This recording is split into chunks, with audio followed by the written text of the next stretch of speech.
मैं भी आम्बेडकर के इस एपिसोड में हम एक श्रृंखला की शुरुआत कर रहे हैं जिसमें हम महात्मा ज्योतिराव फूले जी द्वारा रचित एक पुस्तक गुलामगिरी को जानेंगे।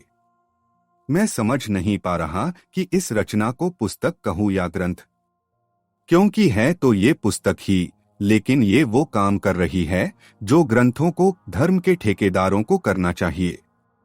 आइए गुलामगिरी पढ़ें और मुझे यकीन है कि इस वीडियो के बाद आप खुद को, समाज को और सामाजिक ऊंच नीच की उत्पत्ति को अच्छी तरह से जान जाएंगे। महात्मा फूले किताब की शुरुआत कुछ इस तरह करते हैं। प्रस्तावना भाग पहला।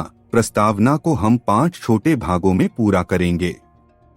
सैकड़ों साल से, जब से इस देश में ब्राह्मणों की सत्ता कायम हुई, शूद्रादि अतिशूद्र समाज लगातार जुल्म और शोषण का शिकार हैं। ये लोग हर तरह की यातनाओं और कठिनाइयों में अपने दिन गुजार रहे हैं। इसलिए इन लोगों को इन बातों की ओर ध्यान देना चाहिए और गंभीरता से सोचना चाहिए। ये लोग अपने आप को ब्राह्मण, पंडा, पुरोहितों की जुल्म और ज्यादतियों से कैसे मुक्त कर सकते हैं, यही आज हमारे लिए सबसे महत्वपूर्ण सवाल है। यही इस पुस्तक का उद्देश्य है।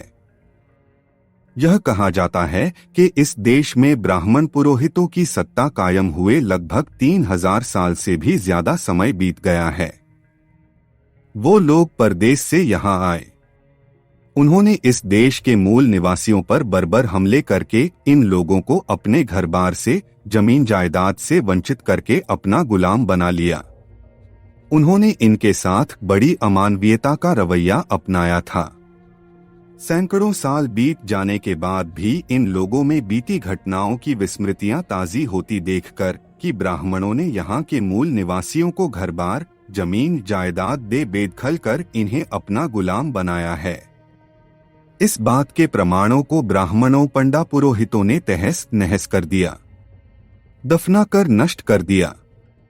उन ब्राह्मणों ने अपना प्रभाव, अपना वर्चस्व इन लोगों के दिलो दिमाग पर कायम रखने के लिए और अपनी स्वार्थ पूर्ति के लिए कई तरह के हथकंडे अपनाए और वे इसमें कामयाब भी होते रहे। चूंकि उस समय ये लोग सत्ता की दृष्टि से पहले ही पराधीन हो चुके थे और बाद में ब्राह्मण, पंडा, पुरोहितों ने उन्हें ज्ञानहीन, बुद्धिहीन बना दिया था, जिसका परिणाम ये हुआ कि ब्राह्मण, पंडा, पुरोहितों के दाव पेच, उनकी जालसाजी इनमें से किसी के ध्यान में नहीं आ सकी। ब्राह्मणों, पुरोहितों ने इन पर अपना वर्चस्व कायम करने के लिए और इन्हें हमेशा हमेशा के लिए अपना गुलाम बनाकर रखने के लिए केवल अपने निजी हितों के मद्देनजर एक से अधिक बनावटी ग्रंथों की रचना करके इसमें कामयाबी हासिल की। उन नकली ग्रंथों में उन्होंने ये दिखाने की पूरी कोशिश की कि उन्हें जो विशेष अधिकार प्राप्त है वे सब ईश्वर ने दिए हैं।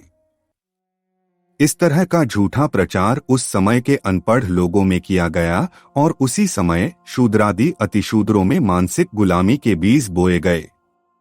उन ग्रंथों में ये भी लिखा गया कि शूद्रों को ब्रह्मा द्वारा पैदा करने का उद्देश्य बस इतना ही था कि वह हमेशा हमेशा के लिए ब्राह्मण पुरोहितों की सेवा में ही लगे रहे और उनकी मर्जी के खिलाफ कुछ भी न करें। मतलब कि ऐसा करने से ही इन्हें ईश्वर प्राप्त होंगे और इनका जीवन सार्थक होगा।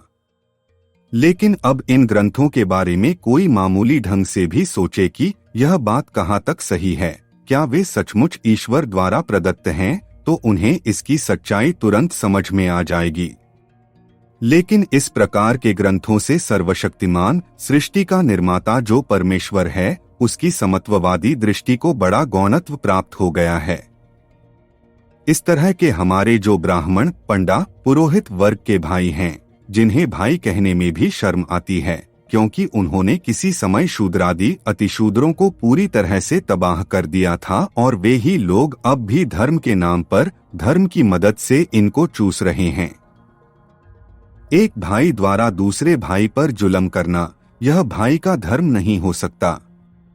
फिर भी हमें, हम सभी को उत्पन्नकर्ता ईश्वर के रिश्ते से उन्हें भाई कहना पड़ रहा है। वे खुले रूप से यह नहीं कहेंगे, फिर भी उन्हें केवल अपने स्वार्थ का ही ध्यान न रखते हुए न्याय बुद्धि से भी सोचना चाहिए। यदि ऐसा नहीं करेंगे तो उन ग्रंथों को देखकर बुद्धिमान अंग्रेज, फ्रेंच, जर्मन, अमेरिकी और अन्य बुद्धिमान लोग अपना यह मत दिए बिना नहीं रहेंगे कि उन ग्रंथों को ब्राह्मणों ने केवल अपने मतलब के लिए लिख रखा है। उन ग्रंथों में हर तरह से ब्राह्मण पुरोहितों का महत्व बताया गया है। ब्राह्मण पुरोहितों का शूद्रादि अतिशूद्रों के दिलो दिमाग पर हमेशा हमेशा के लिए वर्चस्व बना रहे, इसलिए उन्हें ईश्वर से भी श्रेष्ठ बताया गया है। कई अंग्रेज लोगों ने इतिहास आदि की कई किताबों में कई जगह यह लिख रखा है कि ब्राह्मण पंडा पुरोहितों ने अपने निजी स्वार्थ के लिए अन्य लोगों को यानी शूद्रादि अतिशूद्रों को अपना गुलाम बना रखा है। उन ग्रंथों द्वारा ब्राह्मणों पुरोहितों ने ईश्वर के वैभव को कितनी निम्न स्थिति में ला खड़ा किया है, ये सही में बड़ा सोचनीय है। जिस ईश्वर ने शूद्रादि अतिशूद्रों को और अन्य लोगों को अपने द्वारा निर्मित इस सृष्टि की सभी वस्तुओं को समान रूप से उपभोग करने की पूरी आजादी दी है, उस ईश्वर के नाम पर ब्राह्मण पंडा पुरोहितों ने एकदम झूठ मूठ के ग्रंथों की रचना करके उन ग्रंथों में सभी के मानवीय हकों को नकारते हुए स्वयं मालिक बन बैठे हैं। देखने के लिए धन्यवाद।